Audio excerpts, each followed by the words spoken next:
Kalau anda start main perfume, ini terms yang memang anda akan jumpa selalu, SPL ni. Kayu ukur quality perfume.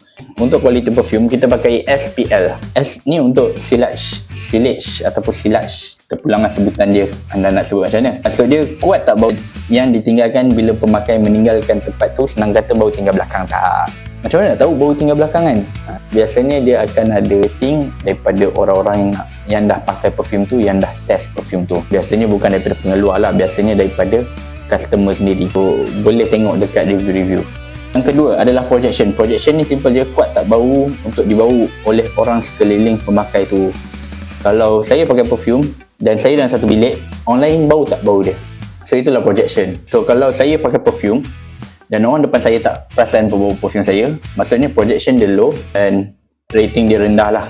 Dan last sekali, longevity. Longevity ni berapa lama bau perfume tu boleh tahan. So cara nak rating dia, orang biasanya akan letakkan skala 1 sampai 5 ataupun skala 1 sampai 10. So contoh dia, perfume ni saya bagi untuk silage dia 4/10. Bau dia tak tinggal belakang sangat. Untuk projection dia, bau dia kuat. Bila saya pakai, orang sekeliling saya memang bau perfume tu, saya boleh bagi dia dalam 8. Tapi longevity dia dalam okay lah, not bad. Dalam 12 jam pun still bau dia kuat.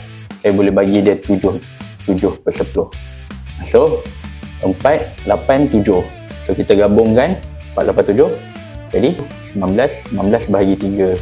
So lebih kurang dalam 6.5, 6.3/10. So rating untuk perfume tu overall 6/3 daripada 10. So kalau anda start main perfume, ini terms yang memang anda akan jumpa selalu, SPL ni.